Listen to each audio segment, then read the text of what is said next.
우리나라의 대표적인 복음 방송인 극동방송 사옥에 가면은 유리벽에 이런 글귀가 있습니다. 사람이 사람을 만나면 역사가 되고 사람이 하나님을 만나면 기적이 됩니다. 한번 해보실까요? 사람이 사람을 만나면 역사가 되고 사람이 하나님을 만나면 기적이 됩니다. 그런 주인공이 될 수 있기를 바랍니다. 인생에는 소중한 세 가지 만남이 있습니다. 첫째는 부모님과의 만남입니다. 두 번째는 배우자와의 만남입니다. 세 번째는 절대자와의 만남입니다. 이 만남이 어떠냐에 따라서 행복과 불행이 결정되기도 합니다. 좋은 부모를 만나는 거 얼마나 축복입니까? 그런데 이거는 선택사항이 아닙니다. 여러분, 내가 부모를 고를 수는 없잖아요. 그건 하나님이 운명적으로 우리에게 주어지는 것이죠. 두 번째, 배우자의 만남은 선택이 있습니다. 그런데 잠언서 19장에 보면은요, 슬기로운 집과 재물은 조상으로부터 상속되거니와, 잠언서 19장 14절, 슬기로운 아내는 하나님으로부터 온다니까 이 좋은 아내도 하나님의 선물인 걸 믿으시기 바랍니다. 아멘을 몇 사람밖에 안 하는데, 여러분 자녀들한테 좋은 그런 배우자가 만날 수 있는 축복이 있기를 바랍니다. 세 번째는 어떤 신을 믿느냐, 절대자와의 만남이 참 중요해요. 종교가 많잖아요. 그런데 오늘 내용은 뭐냐면, 사울이라는, 사도 바울이 되기 전에 사울이라는 청년이 극적으로 예수님을 만나는 장면이, 오늘 절대자와의 만남이 기록된 것이 사도행전 9장이니까 굉장히 중요한 장이에요. 사도행전 9장이 4절 5절을 한번 같이 보십니다. 땅에 엎드려져 들으며 소리가 있어 이르되 사울아 사울아 내가 어찌하여 나를 박해하느냐 하시거늘 대답하되 주여 누구시나이까 이르시되 나는 내가 박해하는 예수라. 참 엄청난 사건이 이루어졌습니다. 다메섹까지 사울이라는 청년이 예수 믿는 사람 체포하고 잡아 죽이려고 쫓아가다가 공중에서 음성을 듣고 빛을 보아서 눈이 멀었습니다. 다메섹이 어떤 곳이냐, 예루살렘에서 북쪽으로 240km 떨어진 지금 시리아의 수도입니다. 다마스커스를 말합니다. 교통도 안 좋잖아요. 자동차로 가면은 240km도 갈 수 있지만 옛날에 그 교통도 없는데 무슨 열심을 가지고 예수 믿는 사람 잡아서 다 씨를 말리기 위해서 가던 사울이 드디어 부활한 주님 만납니다. 그리고 거기서 엎드려져서 회개하고 끼워져서 기독교 2000년 역사에서 가장 위대한 복음 전도진 사도 바울로 변화되는 사건이 오늘 사도행전 9장에 기록되어 있기 때문에 이걸 신학자들은 바울의 회심이다, 바울의 컨버전 회심이라고 이름하기도 합니다. 자, 이제 그 사도 바울은 바뀌었어요. 예수를 잡아 죽이는 자리에서 복음을 전하는 자로 바뀌어서 다메섹 여리고당에서 예수가 메시아다, 예수가 그리스도다, 예수가 하나님의 아들이라고 증거했는데, 문제는 이제 예루살렘 교회가 처음 세워졌던 예루살렘 공동체에 가서 인정을 받아야 되는데 아무도 그 사도 바울의 회개한 것을 믿지 않습니다. 왜? 과거 전력이 너무 나쁘기 때문에. 그럼 우리가 어떤 사람이 막 사람을 괴롭히고 못된 일을 하다가 어느 날 갑자기 바뀌었다면 의심하잖아요. 황장엽 씨가 우리나라에 왔을 때 처음에 좀 의심받았죠. 왜? 공산주의를 주체사상을 만든 사람이 나는 이제 주체사상을 버리고 나만의 민주주의를 신봉합니다. 그럼 누가 믿겠어요? 오늘 본문의 내용이 거기서부터 시작됩니다. 오늘 읽었던 9장 26절 27절은 거기서부터 시작됩니다. 사울이 예루살렘에 가서 제자들을 세이고자 하나 다 두려워하여 그가 제자됨을 믿지 아니하니 바나바가 데리고 사도들에게 가서 그가 길에서 어떻게 주를 보았는지와 주께서 그에게 말씀하신 일과 다메섹에서 그가 어떻게 예수 이름으로 담대하게 말했는지를 전하니라. 따라서 바나바가 같은 좋은 중재자를 못 만났으면 사도 바울은 빛을 못 보죠. 자기 고향 길리기아 다소의 초여에 묻혀서 이름 없이 역사의 뒤안길로 사라질 수 있는 인물을 누가 발굴해요? 바나바라는 사람이 가서 예루살렘 공동체 가서 이 사람이 회개한 건 가짜가 아니다, 진짜다, 믿을 만하다, 진정성이 있다, 내가 이 사람이 다메섹에서 한 복음 전도한 사실을 보았다고 변호해주는 사람이 바나바였어요. 그 바나바의 역할이 얼마나 중요합니까? 바나바라는 그런 위로자들, 격려자를 만나지 못했더라면은, 그러면 이 사도 바울이라는 우리 기독교 역사상에 가장 뛰어난 그 복음 전도자를 놓칠 뻔했어요. 잃어버릴 뻔했다는 사실을 보면서 이 인간이 절대자의 만남도 중요하지만요, 동료를 또 사람을 어떤 사람 만나는 게 참 중요해요.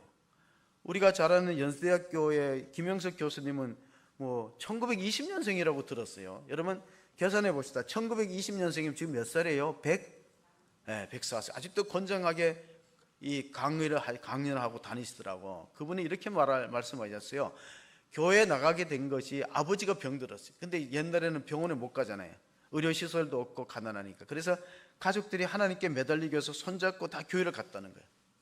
거기 가서 예수님 만나고 일생 이 김영숙 교수가 신앙생활하면서 자기를 지키는 힘이 어디 있다고요? 자기의 건강과 자기를 지키는 힘은 신앙에서 왔다는 걸 고백했어요. 그러면서 좋은 믿음의 동력자들 소홀히 여기지 말라.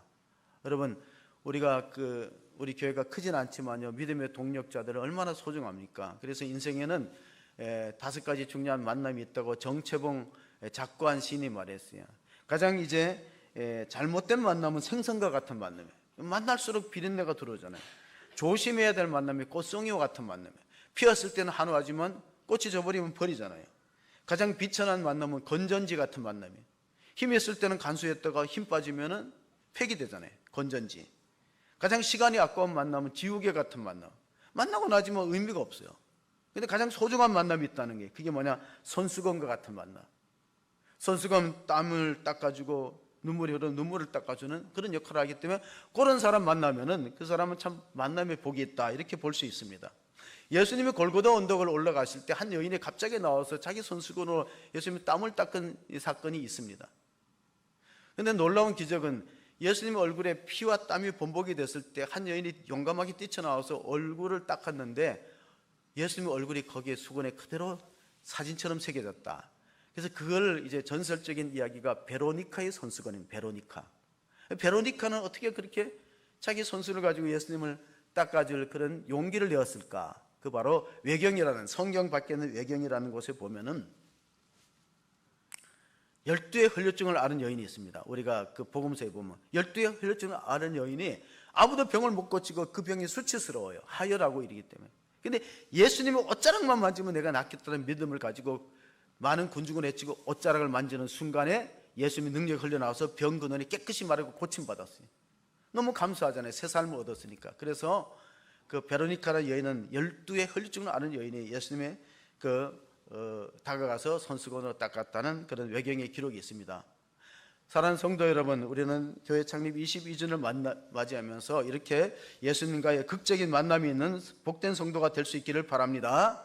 그렇다면 우리가 이번 집회도 주여 나를 치유하여 주옵소서 기도하는 마음으로 참여할 수 있을 것이고, 우리 시대가 참으로 힘든 시대입니다. 코로나 이후에 또 이렇게 폭염이 있고 이상기후가 있기 때문에 많은 사람들이 교회로 발걸음하기 어려운 상황 속에 있지만은, 그러나 우리 교회가 여기까지 온 것은 전적인 에베네셀의 하나님의 은혜고, 또 우리 기도하셨던 바대로 교회를 사랑하고 이름 없이 빛도 없이 헌신한 그런 믿음의 동력자들 때문에 왔다.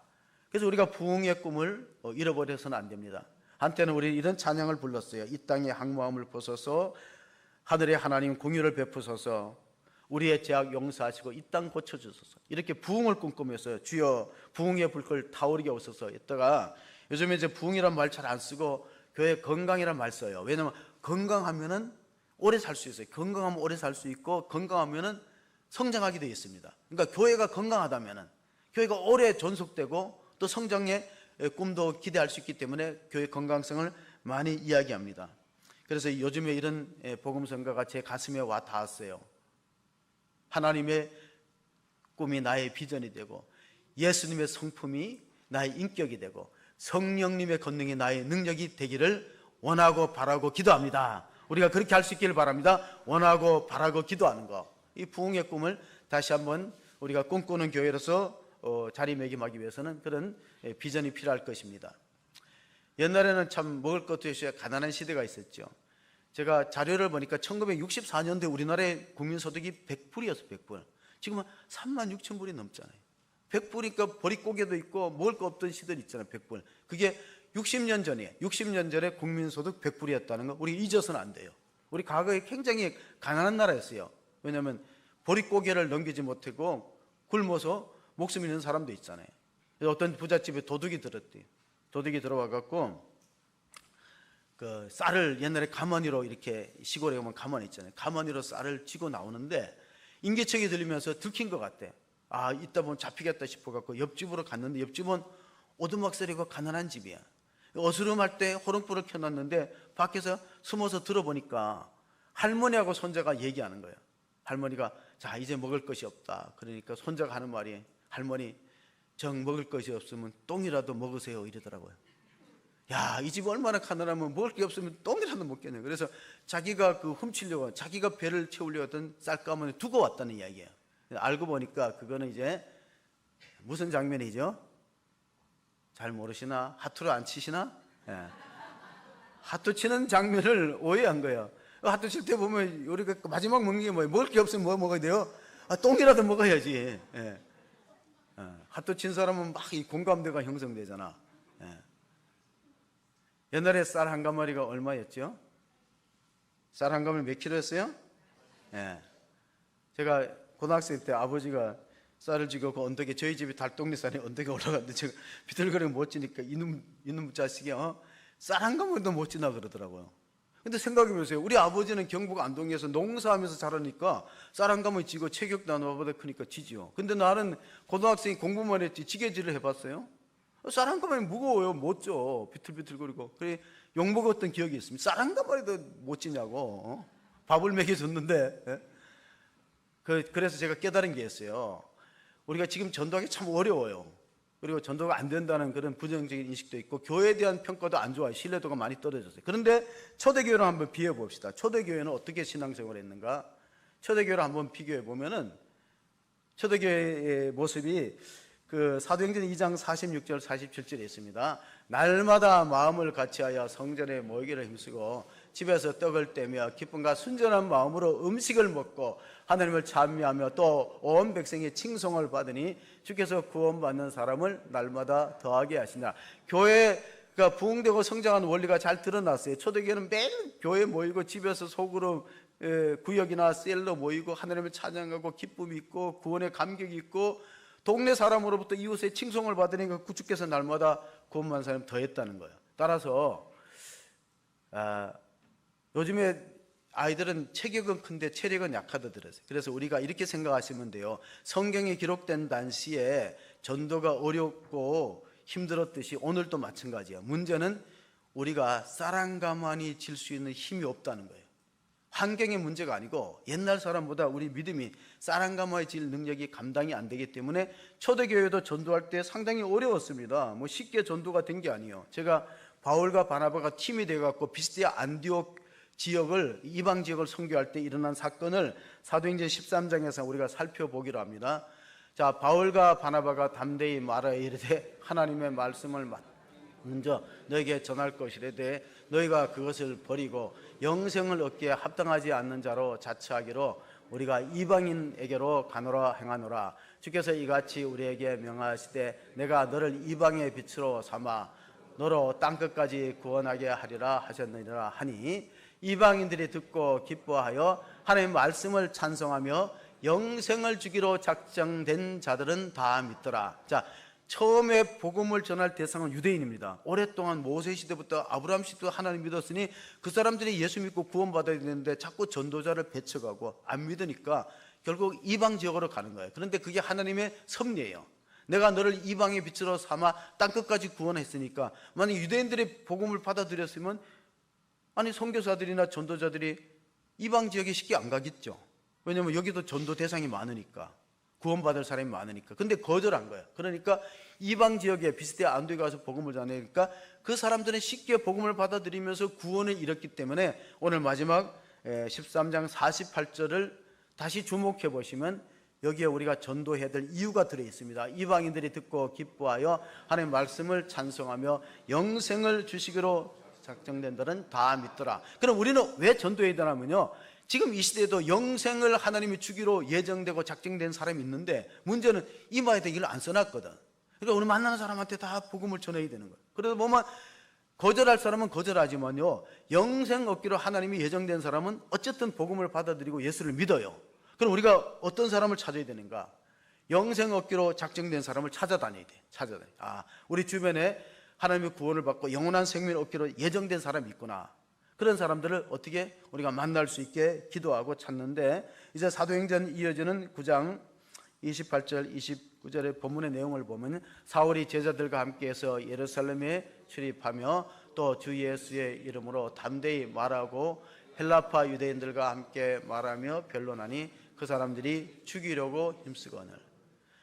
오늘의 상황은 전도한다고 죽이진 않아요. 근데 우리 전도 안 하거든. 그리고 환경이 안 좋대. 전도 환경이 안 좋대. 근데 성경 시대와 비교해 보세요. 그 헬라파 유대인들이 누굽니까? 스데반을 돌로 쳐서 순교시킨 사람들이 헬라파 유대인들이에요. 그 중에 가담자가 누구예요? 가장 주동자가 사울이라는 사람이에요. 스데반을 죽이는데 가장 주동 역할, 그걸 우리가 뭐라고 해요? 주동자, 핵심 세력이라고 하죠. 주변 세력들과 같이 스데반을 돌로 던져서 순교시키고 말해요. 첫 번째 순교자입니다. 그래서 저는 그동안 우리가 가장 많은 전도 책자가 사형리입니다. 세계 대학생 선교 운동에서 만드는 CCC에서 사형리 4가지 영적인 원리, 우리가 동서남북이 있고 천하추동이 있듯이 4가지 영적인 원리를 가지고 전도했는데, 저는 3가지 원리로 더 줄였어요. 스피드 시대니까 3가지만 알면 돼요. 3가지만 알면 여러분도 전도할 수 있는데, 소개해드리고, 첫째는 뭐냐면, 하나님이 세상을 이처럼 사랑하사 독생자를 주셨으니 이는 저를 믿는 자마다 어떻게 멸망하지 않고 영생을 얻게 하렵니다. 자, 영생을 얻기로 작정된 사람 예수 믿어요. 지금 이 시대에도. 그러니까 영생 얻기로 예정 안 된 사람은 아무리 우리가 선물 주고 좋은 말해도 안 믿는 거예요. 그 작정된 사람을 찾아야 돼요. 두 번째로, 사람들이 복음을 전하면 교회만이 구원이 있느냐 하고, 지금 이 포스트 모던 현대 이후의 시대는요, 다원주의 시대예요. 절대적인 진리를 인정하지 않고요, 그렇게 고집하면 독선이라 그러고 편협되었다고 비판받습니다. 그런 많은 반대, 하나님이 세상을 이처럼 사랑하여 독생자를 줬으니 이는 그를 믿는 자마다 멸망치 않고 영생을 얻게 한다면, 거부 반응이 나오면 이렇게 말했어요. 그럼에도 불구하고 예수님만이 길이요 진리요 생명이니 나로 말미암지 않고는 아버지께로 올 자가 없다는 걸 강력하게 선포하셔야 돼요. 요한복음 14장 6절 다시요. 내가 곧 길이요 진리요 생명이니 나로 말미암지 않고는 아버지께로 올 자가 없어요. 왜? 하나님 외에, 하나님 아들과 하나님 외에 우리에게 구원과 영생의 문제를 해결할 사람이 없어요. 사람은 사람의 문제를 해결하지 못해요. 근원적인 문제를 하나님만이. 그러므로 내가 곧 길이요, 하나님께로 가는 길이요 진리요, 하나님의 생명의 말씀은 거짓되지 않는 진리요, 영생의 약속은 불변한 것이고 생명이니, 우리가 그 말씀 요한복음 14장 6절의 말씀을 두 번째로 전하는 겁니다. 그러고 나서도 계속 거부하면요, 언쟁하면 안 됩니다. 마지막 말씀은 이렇게 선포하시면 돼요. 우리가 같이 사도 바울이 빌립보 교회에서, 빌립보 감옥에서 그 간수를 전도했던 내용인데, 사도행전 16장 31절 말씀입니다. 이르되 주 예수를 믿으라, 그리하면 너와 네 집이 구원을 받으리라 하고. 언쟁하지 말고 이렇게 반말하면 안 돼요. 선생님과 선생님 가정을 위해서 제가 기도하겠습니다, 이렇게 하면 돼요.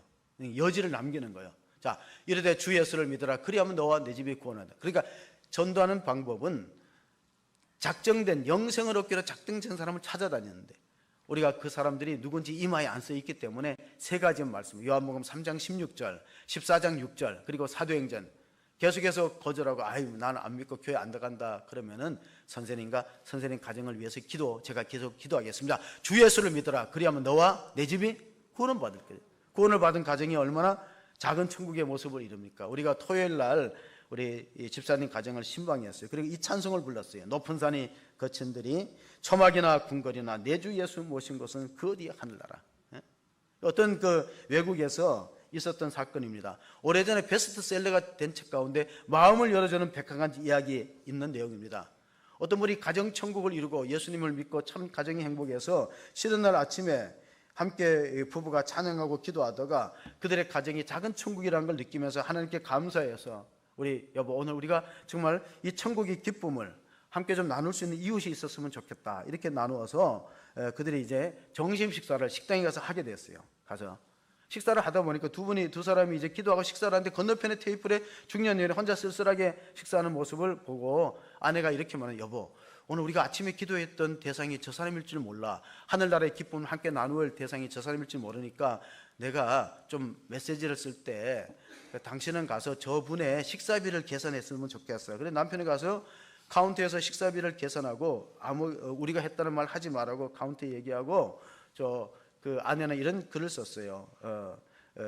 그 분한테 자기는 당신을 축복합니다. God bless you. 우리는 예수 믿는 사람인데 오늘 우리가 경건의 시간을 갖다가 하나님의 기쁨, 하늘나라의 가정의 기쁨을 함께 나누고 싶다는 말씀으로 우리가 식사비를 지불하고 간다는 내용을 쓰고 당신을 축복한다는 메시지를 두고 갔어요.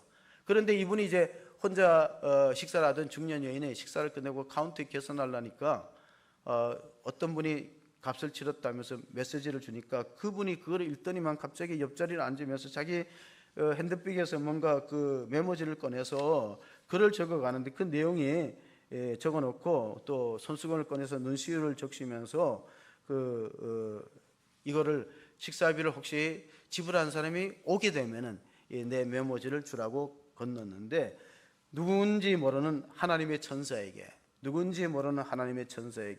저는 교회를 꽤 오래 다녔지만 요즘에는 교회를 안 나갑니다. 교회를 쉬고 있습니다. 하나님도 천국도 없다는 생각이 듭니다.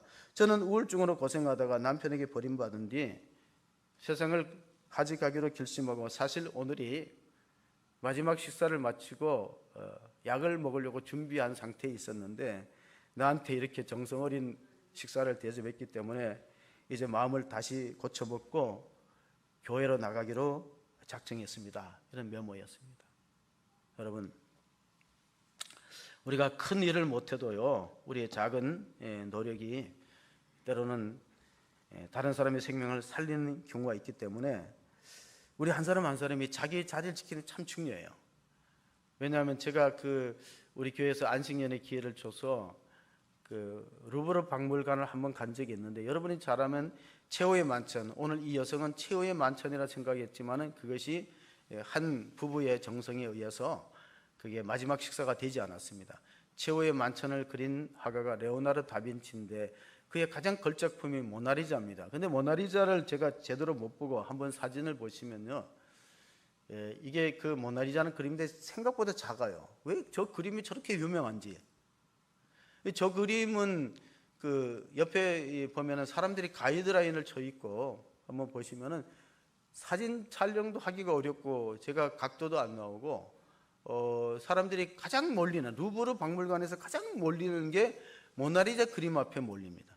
저 작은 그림을 보려고 왜 저렇게 사람들이 많이 몰리나 생각해 보니까 20세기 초에요, 모나리자 그림이 도난당한 적이 있어요. 도난을 당했더니만 2년 만에 다시 돌아왔는데 누가 훔쳐갔냐면요, 그 루브르 박물관에서 일하는 사람이 그 유리공이 훔쳐갔어요. 왜냐하면 프랑스 루브르 박물관인데 그 그림을 그린 사람은 이탈리아 사람 아니에요. 레오나르도 다빈치 일산이 이거 우리나라 건데 왜 여기 걸려 있나고 가져간 거예요. 근데 놀라운 일은 그 걸렸던 자리가 도난당하면서 자국이 났잖아요. 이렇게 우리가 액자 걸어놓으면 자국이 나는 그 자국 보려고 관람객들이 6배나 더 몰렸다는 거예요. 빈자리. 이 빈자리가 얼마나 우리 삶에 큰 영향을 미친다는 걸 제가 느낀 적이 많습니다. 교회 카페에도 보면 가끔가다 이제 우울증이 있다는 분들이 와서 커피 마시면서 그런 이야기를 했다는 걸 간접적으로 듣고 제가 카페 봉사자들한테 꼭 전도해서 교회로 인도하라고 그랬습니다. 여러분, 교회 봉사자가, 카페 봉사자가 있다는 거 얼마나 다행입니까? 제가 가끔 이런 생각입니다. 카페가 봉사하는 사람이 없으면 어떻게 될까요? 그 봉사하는 사람이 없으면 사람들의 발길이 점점 끊어집니다. 그 관리하고 봉사하는 사람이 없으면. 그래서 뭐 불이 꺼지게 되겠죠. 여러분, 찾는 사람이 적게 되면 어떻게 될까요? 자, 카페에서 교제하는 웃음소리, 성도의 교제 웃음소리 들을 수 없죠. 또 소그룹이 잘 진행 안 되겠죠. 이 지역에 많은 사람들이 학부형 회의나 뭐 할 때 카페에 와서 담소하고 그러는 지역과 소통하는 그런 공간이 없어지는 거예요. 닫혀버리는 거예요. 잘 생각하셔야 됩니다. 닫혀버립니다. 한번 우리가 결정을 잘못해버리면요, 돌이키는데 상당한 시간과 재정의 낭비가 있어요. 원전을 폐기한 적이 있죠. 우리나라에서 원전을 폐기했다. 요즘 이제 다시 복구하는데 지금 세계의 흐름은 뭐냐면 원전을 다 살립니다. 독일만 빼놓고 원전을 다 폐기했던 나라가 다 살려요. 근데 만약에 원전을 폐기했다가 다시 살리면 어떻게 될까요? 시간과 재력이 엄청 낭비가 됩니다. 그러니까 지도자가 상당한 고민이 뭐냐, 지도자가 한번 잘못 결정을 내버리면요 다시 복구하는 게 상당히 어려워져요. 교회가 지역사회와 소통해야 되는데 완전히 건물이 매일 불 꺼져 있고 이 지나가는 사람 여기 교회란 것도 잘 몰라요. 카페가 없으면, 소통하는 장소가 없으면. 잘 생각해 보셔야 됩니다. 여러분, 우리가 어떻게 한 사람이 있었던 자리에 떠나가면요 그 잃어버린 자리가 얼마나 커요. 여러분이 봉사하는 자리가 얼마나 소중하고 귀합니까? 우리 성가대도 그렇고 찬양팀도 그렇고 한 사람쯤이야 이렇게 생각하면 안 돼요. 한 사람 한 사람이, 작은 교회에서 한 사람 한 사람이 얼마나 중요합니까? 있어야 될 자리에 있고 떠나면 그 흔적이 얼마나 큽니까? 루브르 박물관에 모나리자가 차지하는 공간은 얼마 안 돼요. 그 손바닥만한 그 그림 보기 위해서 많은 사람이 잃어버릴 때, 잃어버릴 때 소중하다는 느끼는 게 뭡니까? 건강입니다. 건강할 땐 건강이 소중하면 몰라요. 잃어버리면 건강이 얼마나 소중했다. 신앙도 그렇고 자유도 그래. 자유도 잃어버리면 자유를 찾으려고 얼마나 피를 흘리고 싸웁니까? 오늘 교회도 그렇습니다. 교회를 뭐라고 부르냐면은 칼빈이나 이런 어거스틴은 교회는 이렇게 말해요. 교회를 어머니로 복양하지 않는 사람은 하나님을 아버지로 부를 자격이 없다. 이렇게 말해요. 교회 신학자들은. 교회가 중요해요. 교회가 부족하고 허물이 있을 수가 있어요. 여러분, 어머니가 다 완벽한 건 아니잖아요. 근데 어머니를 복양하거든요. 교회를 어머니로 받들어 복양하지 않는 사람은 하나님을 아버지로 부를 자격이 없다. 이걸 아셔야 됩니다. 그리고 교회는 성육신의 연장이기 때문에, 성육신의 연장이라는 게 뭡니까? 예수님이 하셨던 사역을 이어받아서 하는 거예요. 복음을 전파하고 가난하고 병든 이웃을 돌보고 오늘 대표기도 했던 내용들처럼 교회가 그런 선한 일을 하는 일에 우리가 투자가 되어야 돼요. 선한 일을 하는데 우리가 뭔가 마음을 바치는 교회가 돼야, 그런 교회는 지금도 성장합니다. 지금도. 미국에도 그렇고, 미국에 제가 소개할 교회가 하나 있는데, 데이비드 플랫이라는 사람이, 데이비드 플랫이 레디칼이라는 그런 이제 자기의 그 신학적인 좌우명을 얘기했어요. 물론 교회는 맥클린 성경교회지만은 그 레디칼이라는 뭐 급진적이다 또는 파격적이다 그런 뜻입니다.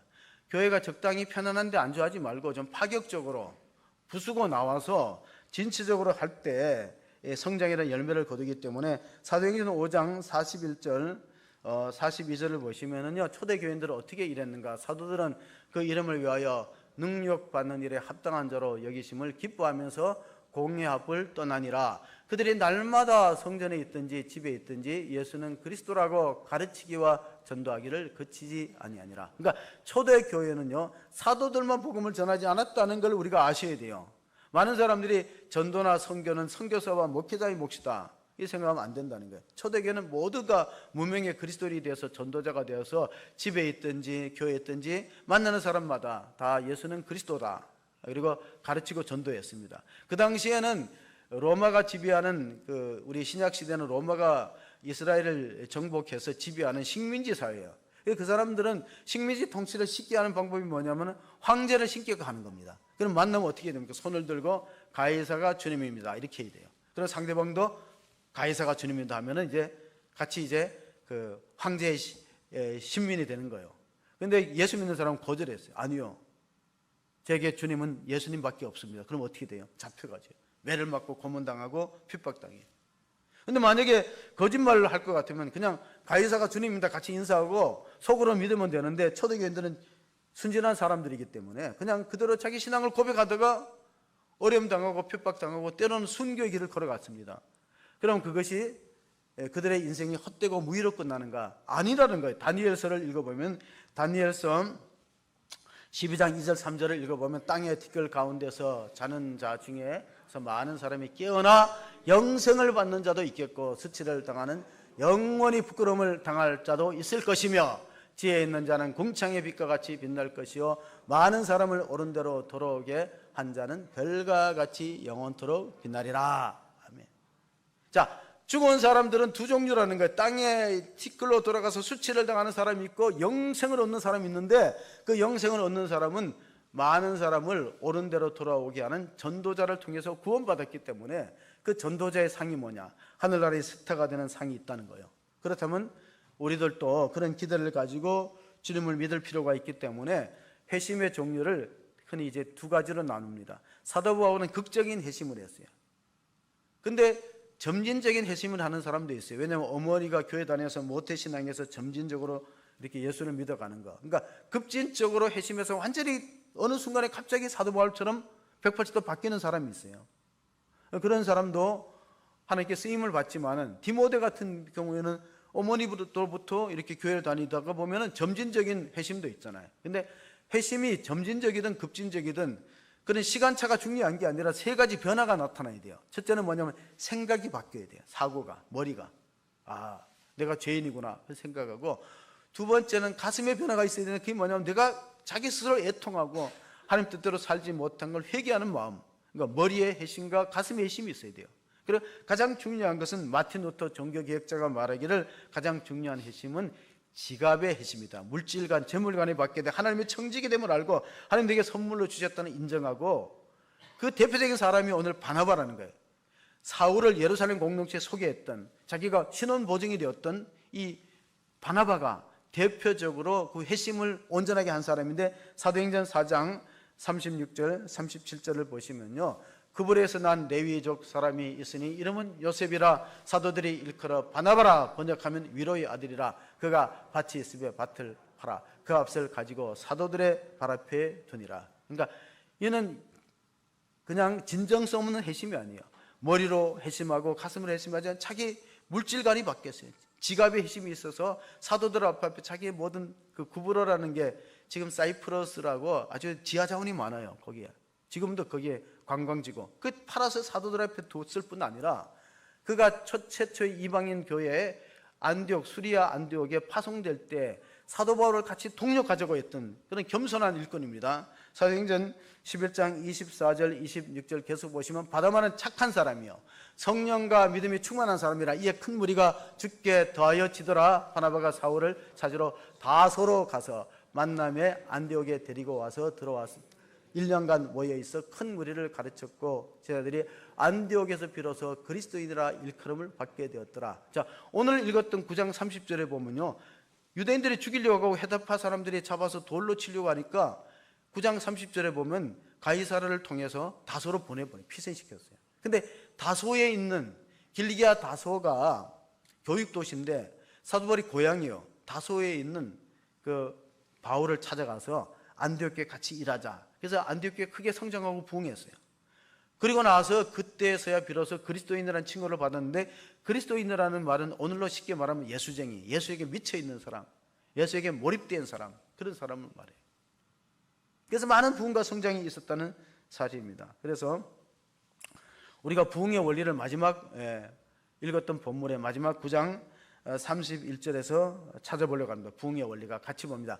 그리하여 온 유대와 갈릴리와 사마리아 교회가 평안하고 든든히 서가고 저를 경외함과 성령의 위로로 진행하여 수가 더 많아지니라. 자, 초대교회 부흥의 원리는요, 세 가지가 있어요. 교회가 평안해야 돼요. 말씀에 든든히 서가야 돼요. 성령의 위로가 있을 때 하나님은 많은 부흥의 결실을 줬기 때문에, 바나바는 어떻게 보면요, 훌륭한 장로의 모델이 된다면 사도 바울은 목사의 모델이 될 수 있다. 그러면 이제 가장 이상적인 교회가 될 수 있다고 보는데, 데이비드 플랫이 레디칼이라는 그 5가지 이야기를 하면서 이 시대가 교회가 지향할 점이 뭐냐, 첫째로는 전 세계를 위해서 기도하라는 거예요. 우리가 지구촌을 위해서도 기도할 필요가 있어요. 왜냐하면 지금은 전 세계를 위해 기도하는 게 다른 나라의 영향이 우리나라에 미쳐요. 미국에 금리를 인하하면 우리가 영향이 있는 거예요. 그러니까 전 세계를 위해 기도할 필요가 있고, 말씀 전체를 또 샅샅이 읽을 필요해요. 어떤 부분만 읽는 게 아니고, 그리고 의미 있는 곳에 재정을 희생할 필요가 있어요. 의미 있는 곳에 생명을 살리는 재생을. 그리고 네 번째는 낮은 곳으로 내려가서 섬겨라. 다섯 번째는 복음적인 지역교회를 선택하여 헌신하라. 여러분, 교회론이 약한 성도가 있어요. 교회에 대해서 신뢰를 안 하는 그런 성도가 있으면 안 된다는. 교회는 뭐냐, 어떻게 보면 교회 자체가 구원을 주는 건 아니고 복음이 구원을 줘요. 그런데 복음이라는 물을 어디다 담느냐? 교회에 담잖아요. 여러분, 그릇을 먹는 건 아니고 물을 먹어요. 그러나 그 물을 담는 그릇은 교회라는 거예요. 교회. 그 종교개혁자들이 종교개혁을 일으킬 때 이런 말을 했어요. 우리가 16세기에 종교개혁이 일어날 때 보면은 아기를 목욕물에서 목욕을 시켜서 목욕물이 더러워졌다고 아기와 목욕물을 함께 버리면 어리석은 부모가 되지 않습니까? 목욕물이 더러워졌다고 아기를 버리냐? 아기는 예수 그리스도를 말하고 대야는, 아기를 씻었던 대야는 교회를 말하는 거예요.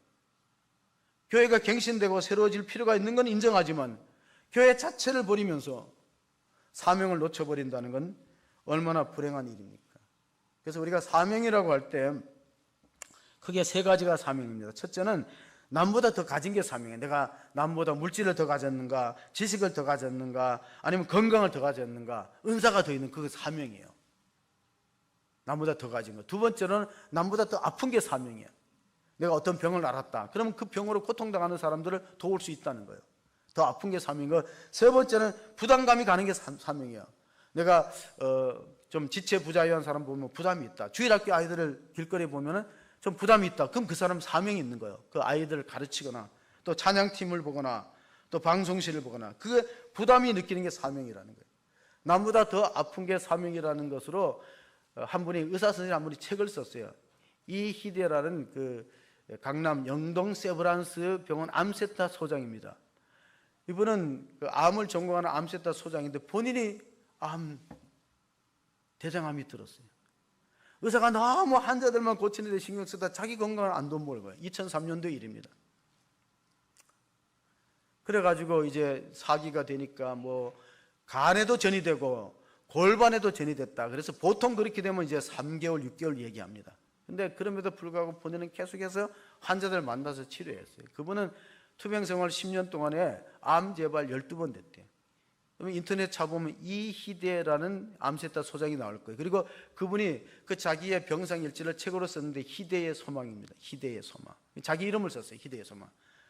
그가 많은 암 환자를 의사가 암 환자이면서 암 환자를 돌보면서 한 이상한 분을 만났대요. 이분은 암 말기가 되어서 자기가 볼 때는 상당히 어려운데 의사를 걱정해 준대요. 의사 선생님 요즘 건강이 어떠세요? 아니 자기가 환자인데 의사 선생을 걱정하고 죽음에 대한 불안이 하나도 없고 마음이 평온한 사람 봤대요. 알고 보니 그 사람이 신앙이 있는 사람이에요. 하나님 우리가 교회가 평안하다. 하나님 주시는 선물입니다. 우리가 요한복음을 보면 예수님이 주시는 평안은 세상이 주는 것과 다르다. 14장 27절에 이렇게 나와 있습니다. 평안을 너희에게 끼치노니 곧 나의 평안을 너희에게 주노라. 내가 너희에게 주는 것은 세상이 주는 것과 같이 아니하냐. 너는 마음에 근심하지도 말가 두려워하지 말라. 아마 이 한적이 그런 하나님 주시는 평안이 있기 때문에 자기가 죽어감에도 의사를 걱정하는 거예요. 그래서 그 의사가 내가 신앙생활 정말 형식적으로 했구나. 이대 소장이요, 암센터 소장이 신앙생활 진짜 제대로 하고 그 6개월, 3개월을요 10년 더 사셨어요. 2013년에 그 이제 소천하시면서 간증집을 희대의 소망이라는 책을 낸 거기 이런 내용이 있습니다. 암 환자는 암 때문에 죽는 게 아니라 암에 대한 절망감 때문에 죽는다 하는 유명한 말이 있어요. 암 환자는 암이란 병 때문에 죽는 게 아니라 암에 대한 절망감 때문에 죽는다. 그래서 항상 기뻐하라, 쉬지 말고 기도하라, 범사에 감사하는 마음을 갖고 그 간증집이 마무리되었습니다. 사랑하는 성도 여러분, 우리 교회는 복음주의 노선을 지향합니다. 복음주의 노선이 뭡니까? 지금 9월 22일 되면은 인천 성도 컨벤시아에서 50년 만에 세계 로잔 4차 대회가 열립니다. 로잔 대회는 1974년도 복음주의 신학자들이 이 다원화에 되고 우리 잘못된 그 세계교회협의 이런 데를 떠나서 복음주의 네 가지 노선을 얘기합니다. 핵심주의다. 정말 사도 바울처럼 회개하고 구원받은 사람이 모여야 된다. 성경 중심이어야 된다. 성경은 우리의 신앙과 행위의 유일한 법칙이고 규범이다. 십자가 중심, 십자가와 부활의 복음을 전하는 교회. 행동주의, 우리가 액티비즘이라고 그러는데 가만히 앉아있고 행동하고 실천해야 된다. 여러분, 공산주의가 4대 그 공산당 간부 훈련하는 표가 있어요. 첫째가 뭐냐면 토탈 빌리프, 전적인 공산주의 이론을 믿는 거예요. 토탈 빌리프. 두 번째가 토탈 트레이닝, 철저하게 훈련합니다.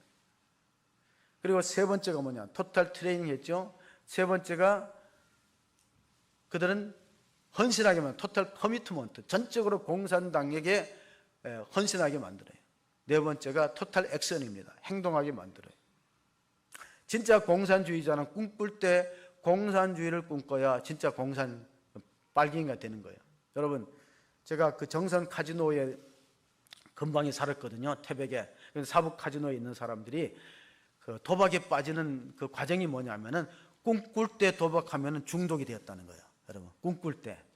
영어를 잘하는 사람은 꿈꿀 때 영어로 말하면 그 영어 잘하는 사람이에요. 혹시 그런 분 계세요? 아직도 저는 영어로 꿈꿔본 적이 없어요. 다 한국말로 꿈꾸지. 그게 뭐냐? 예수님이 복음 전하는 걸 꿈꿀 수 있는 사람이 되면은요, 이 공산당은 네 가지 전적인 믿음, 빌리프, 헌신, 훈련, 그리고 행동하잖아요. 봉수교회가 북한에 서 있는데요. 봉수교회가 북한에 서 있는데 거기 보면은 놀러온 척 하면서 예배의 찬송 소리를 바깥에 듣는 사람이 있어요. 놀러온 척하고, 그리고 설교가 되면 여름에는 문 열면은 설교가 흘러나오면요 들어요. 안 듣는 척하면 들어요. 근데 그 사람들이 예수를 믿어요. 놀라운 일이잖아요. 우리가 보면 가짜로 봉수교회를 만들어서 설교하고 예배한다, 아니에요. 하다 보면은 믿게 되는 거예요. 그래서 우리가 끝으로 읽을 말씀이, 우리가 요한복음 20장 한번 읽어봅니다. 요한복음 20장, 예수께서 또 이르시되 너희에게 평강이 있을지어다 예수께서 나를 보내신 것 같이 나도 너희를 보내노라, 이 말씀을 하시고 그들을 향하사 숨을 내쉬며 이르시되 성령을 받으라. 자, 교회가 왜 성령이 필요하냐? 내 힘으로 사실 복음 전도하는 담대한 용기가 안 생겨요. 성령 받으면요 두려움이 없고 핍박이 무섭지 않아요. 성령을 받아야 되는 것을 우리가 기도해야 되고, 평안을 기도해야 되고, 그리고 하나님의 말씀을 끊임없이 선포하다 보면요 구원받는 자가 생겨요. 사도행전 6장 6절 7절 끝으로 보시면요, 사도들 앞에 세우니 사도들이 기도하고 그들에게 안수하니라. 하나님의 말씀이 점점 왕성하여 예루살렘에 있는 제자의 수가 더 심히 많아지고 허다한 제사장의 무리도 이도에 복종하니라. 그렇습니다. 허다한 제사장의 무리, 공산당 강부도 회개하고 예수 믿는 기적의 역사가 우리 가운데 나타나기를 주의 이름으로 축원합니다. 아멘. 하나님 감사합니다. 오늘 우리가 창립주일을 맞이하여서 하나님 말씀이 왕성한 제단이 되기를 원합니다. 또 하나님께서 우리 교회를 평안하고 든든히 서가고 성령의 위로로 날로 수가 더는 역사가 있도록 축복하여 주옵소서. 그러기 위해서는 우리 한 사람 한 사람이 하나님 주시는 평강이 우리 마음과 가정에 깃들게 하시고, 우리가 성령 받으라는 주님의 음성을 따라서 기도하며 성령 충만의 복음 전하는 공동체가 되게 축복하여 주시옵소서. 우리 다음 세대를 살리게 하시고 한 사람이 한 영혼을 책임지고 교회가 배가 부흥되며 성장의 꿈을 놓치지 않고 부흥을 이루는 아름다운 교회로 축복하여 주시기를 간절히 원하옵고 우리 구주 예수 그리스도의 이름으로 기도하옵나이다. 아멘.